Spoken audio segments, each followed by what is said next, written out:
Nilesh Shah Amazon prime day ದಿನ ಒಂದು tweet ಮಾಡಿದ್ರು. ಅದರಲ್ಲಿ ತುಂಬಾನೇ ಇಂಟ್ರೆಸ್ಟಿಂಗ್ ಪಾಯಿಂಟ್ಸ್ ಇದ್ವು. ಆದರೆ ಅದರಲ್ಲಿ ನನಗೆ ಇಂಟ್ರೆಸ್ಟಿಂಗ್ ಅನ್ಸಿದ್ದು ಯಾವುದು ಅಂದರೆ, ಪ್ರತಿ ಸೆಕೆಂಡ್ಗೆ 18,000 ಆರ್ಡರ್ಸ್ ಪ್ಲೇಸ್ ಆಗ್ತಿದ್ವು.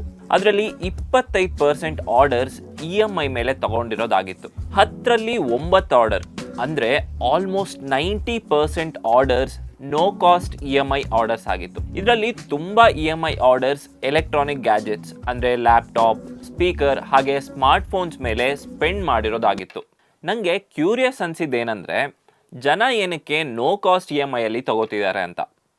ಇದರ ಬಗ್ಗೆ ನಾನು ನನ್ನ ಫ್ರೆಂಡ್ ಹತ್ರ ಮಾತಾಡಿದೆ. ಅವನು ಕೂಡ ಅದೇ ಸೇಲ್ ಡೇ ದಿನ ಲ್ಯಾಪ್ಟಾಪ್ನ ತಗೊಂಡಿದ್ದ. ಸ್ಟಾರ್ಟಿಂಗಲ್ಲಿ ಅವನು ಲ್ಯಾಪ್ಟಾಪ್ ಸ್ಪೆಸಿಫಿಕೇಷನ್ಸ್ ಅಂದರೆ ಅದು ಎಷ್ಟು ಲೈಟ್ ವೇಟ್ ಇದೆ, ಅದರ ಪ್ರೊಸೆಸರ್, ಮೆಮೊರಿ ಬಗ್ಗೆ ಮಾತಾಡ್ದ. ಆಮೇಲೆ ಫಿನಾನ್ಸ್ ಬಗ್ಗೆ ಮಾತಾಡೋಕ್ಕೆ ಸ್ಟಾರ್ಟ್ ಮಾಡ್ದ. ಅವನು ಹೇಳ್ದ ಲ್ಯಾಪ್ಟಾಪ್ ಅವನಿಗೆ 1,28,000 ಕಾಸ್ಟ್ ಆಯಿತು ಅಂತ. ಹಾಗೆ ಇಮಿಡಿಯೇಟ್ ಆಗಿ ಇದನ್ನು ಕೂಡ ಹೇಳ್ದ, ನಾನು ಇದನ್ನು EMIಯಿಂದ ಪೇ ಮಾಡ್ತಿದ್ದೀನಿ ಅಂತ. ಯಾರಾದರೂ ವ್ಯಾಲ್ಯೂ ಡಿಪ್ರಿಷಿಯೇಟ್ ಆಗ್ತಿರೋಂಥ ವಸ್ತುಗಳನ್ನ EMIಲಿ ತಗೋತಾರೆ ಅಂತ ನಂಗೆ ಗೊತ್ತಾದರೆ ನಾನು ಇಮಿಡಿಯೇಟಾಗಿ ಅವ್ರನ್ನ ಕೇಳ್ತೀನಿ, ವಸ್ತುಗಳ ವ್ಯಾಲ್ಯೂ ಕಡಿಮೆ ಆಗೋವಾಗ ಏನಕ್ಕೆ ನೀವು ಇಂಟ್ರೆಸ್ಟ್ ಪೇ ಮಾಡ್ತೀರಾ ಅಂತ. ಆದರೆ ಅವನು ನನ್ನನ್ನು ಸ್ಟಾಪ್ ಮಾಡಿ ಹೇಳ್ದ, ಇಂಟ್ರೆಸ್ಟ್ ಪೇ ಮಾಡ್ತಿದ್ದೀನಂತ ಯಾರು ಹೇಳಿದರು, ಇದು ನೋ ಕಾಸ್ಟ್ EMI. ಹಾಗೆ ಇದ್ರ ಜೊತೆ ನನಗೆ 8,000 ಡಿಸ್ಕೌಂಟ್ ಕೂಡ ಸಿಕ್ತು ಅಂತ. ನಾನು 1 ನಿಮಿಷ ಪಾಸ್ ಆದೆ. 8,000 ಡಿಸ್ಕೌಂಟ್, ಅದು ಕೂಡ EMI ತಗೊಳ್ಳೋದಕ್ಕ? ಇದು ಸ್ವಲ್ಪ ಅನ್ಯೂಶುವಲ್ ಅಲ್ವಾ? ಸೊ ನಾನು ಸ್ವಲ್ಪ ಕ್ಯೂರಿಯಸ್ ಆಗಿ ನಿಜವಾಗ್ಲೂ ಇಲ್ಲಿ ಏನು ನಡೀತಿದೆ ಅರ್ಥ ಮಾಡ್ಕೊಳ್ಳೋಣ ಅಂತ ಒಂದಿಷ್ಟು ಕಾಮರ್ಸ್ ವೆಬ್ಸೈಟ್ಗಳನ್ನ ಬ್ರೌಸ್ ಮಾಡಿದೆ. ನನಗೆ ಗೊತ್ತಾಗಿದ್ದೇನೆಂದರೆ, ತುಂಬ ಪ್ಲೇಸಸ್ಸಲ್ಲಿ ನಿಮಗೆ 3 ಆಪ್ಷನ್ ಕೊಡ್ತಾರೆ. ಮೊದಲನೇದಾಗಿ ನೀವು ಅಮೌಂಟ್ನ ಫುಲ್ ಅಪ್ಫ್ರಂಟಲ್ಲಿ ಪೇ ಮಾಡ್ಬೋದು. ಕೆಲವೊಂದು ಸಲ ಇದಕ್ಕೆ ಡಿಸ್ಕೌಂಟ್ ಇರುತ್ತೆ, ಕೆಲವೊಂದು ಸಲ ಡಿಸ್ಕೌಂಟ್ ಇರೋದಿಲ್ಲ. ಎರಡನೇದು ರೆಗ್ಯುಲರ್ EMI. ಇದು ವಿತ್ ಇಂಟ್ರೆಸ್ಟ್ ಇರುತ್ತೆ. ನೀವು 15ರಿಂದ 20% ಇಂಟ್ರೆಸ್ಟ್ ಪೇ ಮಾಡಬೇಕು. ಹಾಗೆ ಸ್ಮಾಲ್ ಡಿಸ್ಕೌಂಟ್ ಕೂಡ ಸಿಗ್ಬೋದು. ಮೂರನೇದು ನೋ ಕಾಸ್ಟ್ EMI. ಇದಕ್ಕೆ 0 ಇಂಟ್ರೆಸ್ಟ್ ಅಂತ ಕ್ಲೇಮ್ ಮಾಡ್ತಾರೆ. ಹಾಗೆ ಬೆಸ್ಟ್ ಡಿಸ್ಕೌಂಟ್ಸ್ ಇದಕ್ಕಿರುತ್ತೆ. ಟ್ರೆಡಿಷ್ನಲ್ ಫಿನಾನ್ಸ್ ವಿಸ್ಡಮ್ ಏನು ಹೇಳುತ್ತೆ ಅಂದರೆ, ಕನ್ಸ್ಯೂಮರ್ ಡ್ಯೂರೇಬಲ್ಸ್ನ ಅಪ್ಫ್ರಂಟ್ ಕ್ಯಾಶ್ ಪೇ ಮಾಡಬೇಕು ಅಂತ. ಹಾಗಾಗಿ ಎರಡನೇ ಆಪ್ಷನ್ ಖಂಡಿತ ಒಳ್ಳೆಯದಲ್ಲ. ಯಾಕಂದರೆ ನೀವು ಡಿಸ್ಕೌಂಟಲ್ಲಿ ಜಾಸ್ತಿ ಸೇವ್ ಮಾಡೋಕ್ಕಿಂತ ಇಂಟ್ರೆಸ್ಟ್ನ ಪೇ ಮಾಡ್ತೀರಾ. ಆದರೆ ಮೂರನೇ ಆಪ್ಷನ್ ಹೇಗೆ? ಅದು ನಿಜವಾಗ್ಲೂ ನೋ ಕಾಸ್ಟ್ EMIಯಾ? ಆ್ಯಕ್ಚುಲಾಗಿ ನನ್ನ ಫ್ರೆಂಡ್ಗೆ ಆಗಿದ್ದೇನೆಂದರೆ, ಅವನ ಲ್ಯಾಪ್ಟಾಪ್ 8,000 ಡಿಸ್ಕೌಂಟ್ ಸಿಕ್ಕ ಮೇಲೆ 1,20,000ಕ್ಕೆ ತಗೊಂಡ. ಇಲ್ಲಿ ಎಲ್ಲ ಕರೆಕ್ಟಾಗೇ ಇದೆ ಅಂತ ಅನಿಸ್ತಿತ್ತು. ಆಮೇಲೆ ಅವನ ಕ್ರೆಡಿಟ್ ಕಾರ್ಡ್ ಸ್ಟೇಟ್ಮೆಂಟ್ ಬಂತು. ಆದರೆ ಏನು ಗೊತ್ತಾ, ಅದರಲ್ಲಿ ಇಂಟ್ರೆಸ್ಟ್ ತೋರಿಸ್ತಾ ಇತ್ತು. ಅವನು ಕನ್ಫ್ಯೂಸ್ ಆಗಿ ಅವನ ಬ್ಯಾಂಕ್ಗೆ ಕಾಲ್ ಮಾಡ್ದ. ಅವನಿಗೆ ಸಿಕ್ಕರ್ ಆನ್ಸರ್ ಏನು ಗೊತ್ತಾ? ಸರ್, ನೋ ಕಾಸ್ಟ್ EMI ಅಂದರೆ ಬ್ಯಾಂಕ್ ನಿಮಗೆ ಫ್ರೀಯಾಗಿ ದುಡ್ಡು ಕೊಡುತ್ತೆ ಅಂತ ಅಲ್ಲ. ಬ್ಯಾಂಕ್ ಏನು ಮಾಡುತ್ತೆ ಅಂದರೆ, ನಿಮ್ಮ ಅಮೌಂಟ್ನ 2 ಪಾರ್ಟ್ ಆಗಿ ಸ್ಪ್ಲಿಟ್ ಮಾಡುತ್ತೆ, ಪ್ರಿನ್ಸಿಪಲ್ ಮತ್ತು ಇಂಟ್ರೆಸ್ಟ್. ಅವನು ಟೋಟಲ್ 1,20,000ನೇ ಪೇ ಮಾಡೋದಾದರೂ ಬ್ಯಾಂಕ್ 1,00,000 ಪ್ರಿನ್ಸಿಪಲ್, ಇನ್ನು 20,000ನ ಇಂಟ್ರೆಸ್ಟ್ ಅಂತ ರೆಕಾರ್ಡ್ ಮಾಡುತ್ತೆ. ಬ್ಯಾಂಕ್ ಯೂಶಲ್ ಆಗಿ ತನ್ನ ಸ್ಟ್ಯಾಂಡರ್ಡ್ ಇಂಟ್ರೆಸ್ಟ್ ರೇಟ್ ಅಂದರೆ 15ರಿಂದ 20%ನ ಈ ಸ್ಪ್ಲಿಟ್ ಕ್ಯಾಲ್ಕುಲೇಷನ್ ಮಾಡೋದಕ್ಕೆ ಯೂಸ್ ಮಾಡುತ್ತೆ. ನಿಮಗೆ ಅನಿಸ್ತಿರ್ಬೋದು, ಇಲ್ಲೇನು ಚೇಂಜ್ ಆಗ್ತಿಲ್ವಲ್ಲ, ನನ್ನ ಫ್ರೆಂಡ್ಗೆ ಸ್ಟಿಲ್ 8,000 ಡಿಸ್ಕೌಂಟ್ ಸಿಕ್ತು, ಹಾಗೆ ಟೋಟಲ್ 1,20,000ನೇ ಪೇ ಮಾಡ್ತಿದ್ದಾನೆ, ಸೊ ಇದರಲ್ಲೇನು ದೊಡ್ಡ ವಿಷಯ ಅಂತ. ವೆಲ್, ಈಗಲೇ ವಿಷಯ ಇಂಟ್ರೆಸ್ಟಿಂಗ್ ಆಗೋದು. ಇದರಲ್ಲಿ 2 ಕಾಸ್ಟ್ ಇರುತ್ತೆ. ಎಷ್ಟೊಂದು ಜನಕ್ಕೆ ಇದ್ರ ಬಗ್ಗೆ ಗೊತ್ತೇ ಇರಲ್ಲ. ಮೊದಲನೇದು ಇಂಟ್ರೆಸ್ಟ್ ಮೇಲೆ ಚಾರ್ಜ್ ಆಗುವಂಥ GST. ಇಲ್ಲಿ ಜನಕ್ಕೆ ಏನು ರಿಯಲೈಸ್ ಆಗಲ್ಲ ಅಂದರೆ, GST ಕ್ರೆಡಿಟ್ ಕಾರ್ಡ್ ಇಂಟ್ರೆಸ್ಟ್ ಮೇಲೆ ಚಾರ್ಜ್ ಆಗುತ್ತೆ ಅಂತ. ಇದು ಬೇರೆ ರೀತಿ ಲೋನ್ಸಲ್ಲಿ ಚಾರ್ಜ್ ಆಗಲ್ಲ, ಆದರೆ ಕ್ರೆಡಿಟ್ ಕಾರ್ಡ್ಸ್ ಡಿಫ್ರೆಂಟ್. ಸೊ ನನ್ನ ಫ್ರೆಂಡ್ ಕೇಸಲ್ಲಿ ರೆಕಾರ್ಡ್ಸ್ ಪ್ರಕಾರ ಇಂಟ್ರೆಸ್ಟ್ ಕಾಂಪೊನೆಂಟ್ 20,000, ಇದರ ಮೇಲೆ GST 18%. ಸೊ ಅದಾಗುತ್ತೆ 3,600. ಸೆಕೆಂಡ್ ಪಾರ್ಟ್ ಯಾವುದು ಅಂದರೆ ಪ್ರೊಸೆಸಿಂಗ್ ಫೀ. ತುಂಬ bank processing fee minimum ₹100 plus GST charge ಮಾಡ್ತಾರೆ. ಸೊ ಇದಾಗುತ್ತೆ ₹118. ಇಲ್ಲಿ ಒಂದು ವಿಷಯ ಜ್ಞಾಪಕ ಇಟ್ಕೊಳ್ಳಿ, ₹100 ಅನ್ನೋದು ಮಿನಿಮಮ್ ಅಮೌಂಟ್ ಮಾತ್ರ. ಇದು ₹1,000 ತನಕನೂ ಆಗ್ಬೋದು. ಬನ್ನಿ ಇವಾಗ ಆಕ್ಚುಯಲ್ ಕಾಸ್ಟ್ ಕ್ಯಾಲ್ಕುಲೇಟ್ ಮಾಡೋಣ. ಡಿಸ್ಕೌಂಟ್ ಹೋದ್ಮೇಲೆ ಆಕ್ಚುಯಲ್ ಲ್ಯಾಪ್ಟಾಪ್ ಕಾಸ್ಟ್ 1,20,000. ಪೇ ಮಾಡಬೇಕಾಗಿರುವಂಥ GST 3,600, processing fee 118. So total ನನ್ನ ಫ್ರೆಂಡ್ ಪೇ ಮಾಡಿದ್ದು 1,23,718. ಒರಿಜಿನಲ್ ಡಿಸ್ಕೌಂಟ್ ₹8,000, ರಿಯಲ್ ಬೆನಿಫಿಟ್ ಕೇವಲ 4,300. ಇದರಲ್ಲಿ ಇನ್ನೊಂದು ವಿಷಯ ಏನಂದರೆ, ಇನ್ ಕೇಸ್ ನಿಮ್ಮ EMI ಟೆನ್ಯೂರ್ ಜಾಸ್ತಿ ಆದರೆ ಇನ್ನೂ ವರ್ಸ್ಟ್ ಆಗುತ್ತೆ.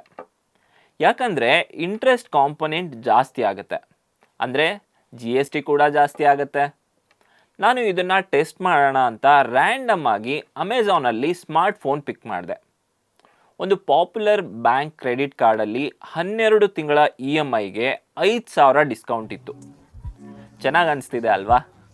ಆದರೆ ನಾನು ಇಂಟ್ರೆಸ್ಟ್ ಮೇಲೆ GST, ಪ್ರೊಸೆಸಿಂಗ್ ಫೀ ಕ್ಯಾಲ್ಕುಲೇಟ್ ಮಾಡಿದಾಗ ₹1,500 ಆಗಿತ್ತು. ಅಂದರೆ ನೆಟ್ ಡಿಸ್ಕೌಂಟ್ ಸಿಗ್ತಿದ್ದು ಕೇವಲ ₹3,500 ಮಾತ್ರ.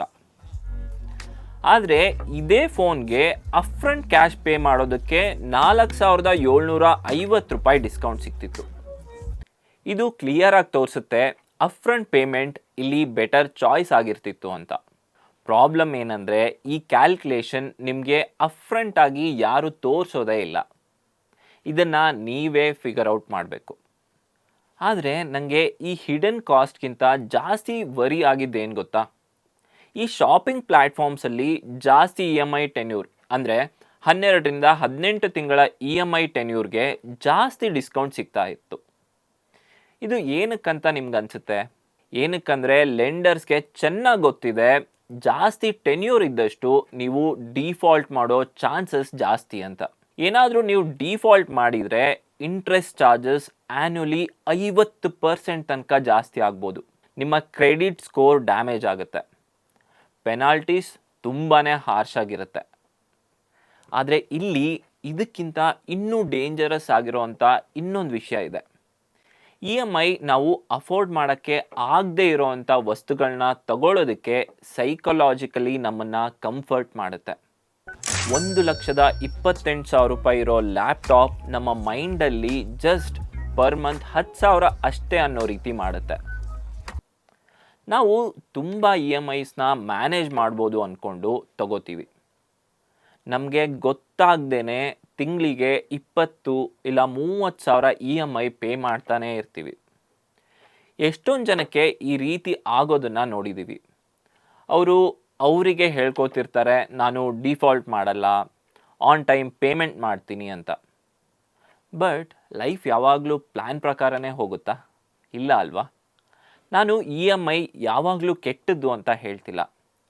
ಕೆಲವೊಂದು ಸಿಚುವೇಷನಲ್ಲಿ ಅದು ಸೆನ್ಸ್ ಕೂಡ ಮಾಡುತ್ತೆ. ಉದಾಹರಣೆಗೆ ನಿಮ್ಮ ಹತ್ರ ದುಡ್ಡಿದ್ದು ಎಮರ್ಜೆನ್ಸಿಲಿ ಲಿಕ್ವಿಡಿಟಿ ಇರಲಿ ಅಂತ ಇಟ್ಕೊಂಡಿದ್ರೆ ಆಗ ಓಕೆ. ಅಥವಾ ಎಲ್ಲ ಕಾಸ್ಟ್ ಲೆಕ್ಕ ಹಾಕಿದ ಮೇಲೆ EMI ನಿಜವಾಗ್ಲೂ ನಿಮ್ಮ ಹಣ ಸೇವ್ ಮಾಡುತ್ತೆ ಅಂದರೆ ಅಫ್ಕೋರ್ಸ್ EMI ತಗೊಳ್ಳೋದ್ರಲ್ಲಿ ಏನೂ ಪ್ರಾಬ್ಲಮ್ ಇಲ್ಲ. ಆದರೆ ನೀವೇನು ಜ್ಞಾಪಕ ಇಟ್ಕೋಬೇಕು ಅಂದರೆ, ಯಾವಾಗಲೂ ನಿಮ್ಮ EMI ಆಪ್ಷನ್ನ ಅಪ್ಫ್ರಂಟ್ ಪೇಮೆಂಟ್ ಜೊತೆ ಕಂಪೇರ್ ಮಾಡಿ. ಫಸ್ಟ್ ಕ್ಯಾಲ್ಕುಲೇಷನ್ಸ್ ಮಾಡಿ. GST, ಪ್ರೊಸೆಸಿಂಗ್ ಫೀ ಹಾಗೆ ಟೆನ್ಯೂರ್ ಕೂಡ ಒಂದು ಸಲ ನೋಡಿ. ತುಂಬ ಸಲ ಅಪ್ಫ್ರಂಟ್ ಪೇ ಮಾಡೋದೇ ಬೆಟರ್ ಚಾಯ್ಸ್ ಇರುತ್ತೆ. ಹಾಗೆ ಇನ್ನೊಂದು ವಿಷಯ ಜ್ಞಾಪಕ ಇಟ್ಕೊಳ್ಳಿ, ತುಂಬ EMIಸ್ಗೆ ಫೋರ್ಕ್ಲೋಜರ್ ಚಾರ್ಜಸ್ ಕೂಡ ಇರುತ್ತೆ. ಕೆಲವೊಂದು ಬ್ಯಾಂಕ್ ನೀವೇನಾದರೂ ಲೋನ್ ಮುಂಚೆನೇ ಕ್ಲೋಸ್ ಮಾಡೋಕ್ಕೆ ಟ್ರೈ ಮಾಡಿದರೆ ಕೊಟ್ಟಿರೋವಂಥ ಡಿಸ್ಕೌಂಟ್ ಕೂಡ ವಾಪಸ್ ತಗೊಳುತ್ತೆ. ಕೊನೆಯದಾಗಿ, ಇತ್ತೀಚೆಗೆ ಸಾಲ ತುಂಬ ಈಸಿಯಾಗಿ ಸಿಗುತ್ತೆ. ಇದನ್ನು ತುಂಬ ಚೆನ್ನಾಗಿ ಪ್ಯಾಕೇಜ್ ಥರ ಮಾಡಿ ಅಗ್ರೆಸಿವ್ ಆಗಿ ಮಾರ್ಕೆಟಿಂಗ್ ಮಾಡ್ತಿದ್ದಾರೆ. ಆದರೆ ಜ್ಞಾಪಕ ಇಟ್ಕೊಳ್ಳಿ, ಸಾಲ ಯಾವತ್ತಿದ್ರೂ ಸಾಲನೇ. ನೋ ಕಾಸ್ಟ್ EMI ಯಾವಾಗಲೂ ಕೆಟ್ಟದ್ದಂತ ಅಲ್ಲ, ಆದರೆ ಅವು ನೋ ಕಾಸ್ಟ್ ಅಲ್ವೇ ಅಲ್ಲ.